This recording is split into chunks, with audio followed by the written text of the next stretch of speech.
Magic Tree House, Volume 5, Night of the Ninjas. Chapter 4, Captured. The ninjas pulled iron bands off their hands.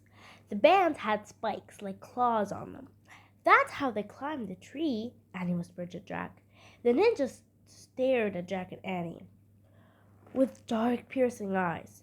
The rest of their face were covered by their scarves. Jack felt frozen under their stares. Annie wasn't frozen, though. She stepped right up to them. "Hi," she said.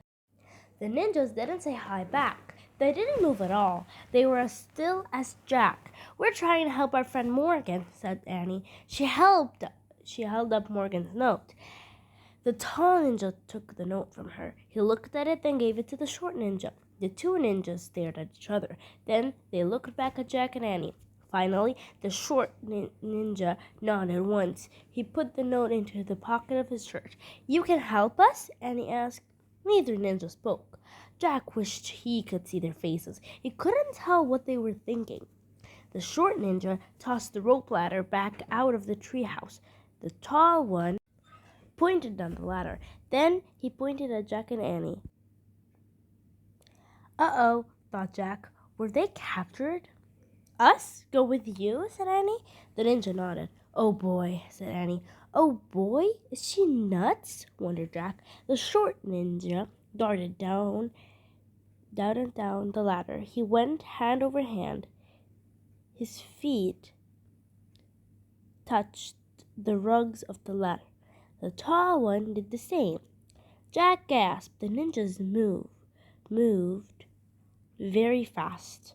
They were like spiders dropping from webs. "Wow," said Annie. "Now's our chance to leave," said Jack. Quick, he looked around the treehouse.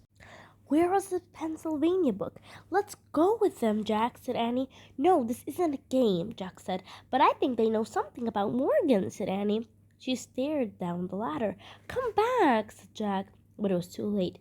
Jack sighed. "Why does this always happen?" he asked himself.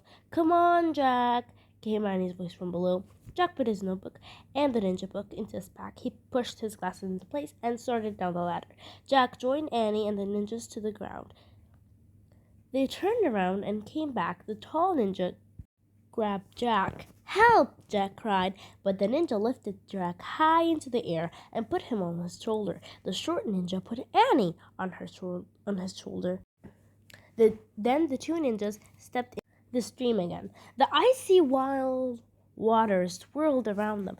It went up to the short ninja's waist, but the ninjas moved through the stream as calmly as two sailing ships. Chapter 5. The water grew shallow again. Then they were dry on land. The ninjas lowered Jack and Annie to the ground. "Thanks," said Annie. "Thanks," said Jack. "Squeak," said the mouse. The ninjas said nothing, but they looked around. Jack looked around too. A full moon was rising in the sky. Dark rocks dotted the side of the mountain. Then the ninjas started moving.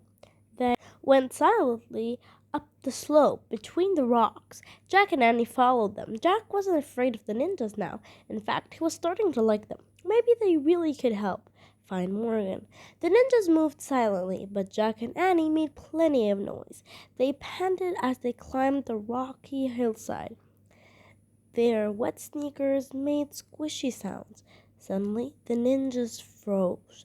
Jack could see their eyes darting around. Voices were coming from the valley below. Jack saw torches flaming in the mist. The ninjas started moving faster. Jack and Annie hurried after them. "Who's carrying the torches?" Annie asked. Jack was too out of breath to speak. He also didn't have an answer. They came into the pine forest.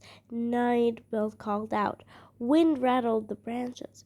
The ninjas moved like ghosts through the forest. They appeared and disappeared through moonlight and shadows. Jack and Annie struggled to keep up. Finally, the ninjas came to a stop. One ninja held out his hands as if to say, "Wait." Then both ninjas stepped away to the shadows of the trees and were gone. "Where did they go?" said Annie. "I don't know," said Jack. "Maybe the book can tell us." He pulled the ninja book out of his pack. He turned to the pages until he came to a picture of a cave. By the light of the full moon, he read, sometimes ninjas held meetings in hidden mountain caves to plan secret missions. Oh man, said Jack, I bet they went inside a hidden cave. He pulled out his notebook and pencil. He wrote, meetings in hidden caves. Jack turned the page. He stared at a picture of a ninja sitting on a mat. He read, ninjas took orders from a ninja master. The master was a mysterious wise person who knew many secrets of nature. Chapter 6, Shadow Warrior. Jack and Annie went into the cave. They followed the ninja through the darkness. The back of the cave was lit with dozens of candles. Shadows danced on the walls. In the flickering light, Jack saw a dark figure sitting on a woven mat. The ninja master. The ninja bowed to the master. Then he stepped to one side. The master stared at Jack and Annie. Sit, he said. Jack and Annie sat on the cold, hard floor. Squeak! The mouse poked its head out of Annie's pouch. It's okay, Peanut, said Annie. The master stared at the mouse for a moment. Then he looked at Jack. Who are you? He asked. I'm Jack, and that's my sister Annie, Jack answered. Where do you come from? The master asked. Frog Creek, Pennsylvania, answered Annie. Why are you here? He asked. We're trying to help our friend Morgan Le Fay, said Jack. She left us a message. Annie pointed to the short ninja. We gave the message to him.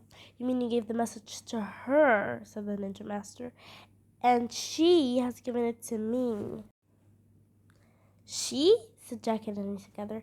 The woman ninja's eyes sparkled. Jack thought she might be smiling. The master held up Morgan's note. Perhaps I can help you, he said, but first you must prove yourselves worthy of my help. You must find your way back to your house in the trees. Alone? Said Jack.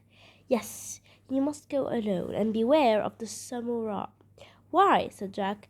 They will think you're one of us, said the master. They will ask no question, they will show you no mercy. Yikes, whispered Annie. But you have seen the way of the ninja. You can practice it yourselves now, said the master. How? Said Jack. Remember 3 things, said the master. What? Said Jack. Use nature, be nature, follow nature. I can do that, Annie said. Jack looked at her. You can, he said. The master turned to Jack.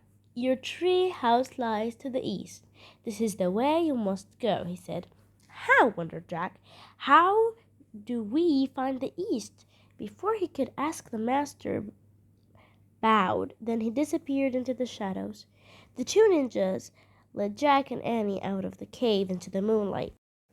The tall one pointed at the pine forest. Then they 2 disappeared into the darkness. Jack and Annie were alone.